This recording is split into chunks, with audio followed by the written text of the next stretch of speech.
ফেব্রুয়ারিতে নির্বাচনের সময়সীমাকে ইতিবাচকভাবে দেখছে জামায়াতে ইসলামী।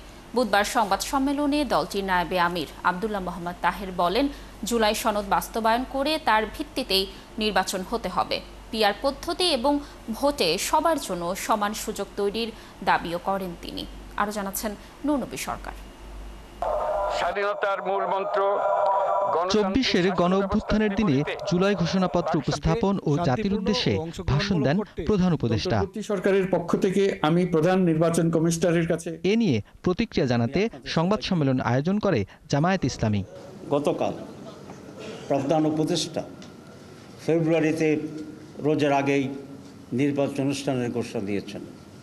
এটাকে আমরা ইতিবাচকভাবে দেখছি। আমির জামাত যে টাইমলাইন দিয়েছিলেন গতকালের প্রধান উপদেষ্টার রমজানের আগে ফেব্রুয়ারিতে নির্বাচন ঘোষণার যে তারিখ ঘোষণা, তার সেই দাবিকেই পূরণ করা হয়েছে। তিনি জানান, নির্বাচনে সবার জন্য সমান সুযোগ তৈরি করতে হবে এবং প্রস্তুতির জন্য সরকার, প্রশাসন ও ইসিকে একযোগে কাজ করতে হবে। যে 49 কেউ পেল, কেউ 51 পেল, 51 বিজয়ী একেবারে সুস্থ নির্বাচনও যদি আমি ধরি, আর 49-এর যে ভোট, এই ভোটের কোনো ভ্যালু এখানে থাকে না। আমি যখন নির্বাচন করতাম, লোকেরা বলে যে ভোট ফসাবো না, তখন বুঝতে পারতাম না। এখন বুঝি যে যেহেতু পিআর এটা কাউন্ট করার সুযোগ আছে, তো সেক্ষেত্রে আগেরটা তো পচার মতোই। আর পুরো হোল কান্ট্রি যে পরিমাণ সমর্থন মানুষের আছে, একটা ন্যাশনাল নির্বাচনে বলুন, রিপ্রেজেন্টেশনে বলুন, পার্টি বলুন, সব জায়গাতে পুরো জাতির ভিতরে তার পজিশন কি, দ্যাট ইজ দ্য ইম্পর্টেন্ট, এবং সেটা রিফ্লেকশন হবে। আমরা এখনও মনে করি পিআর পদ্ধতিতে বেস্ট পদ্ধতি।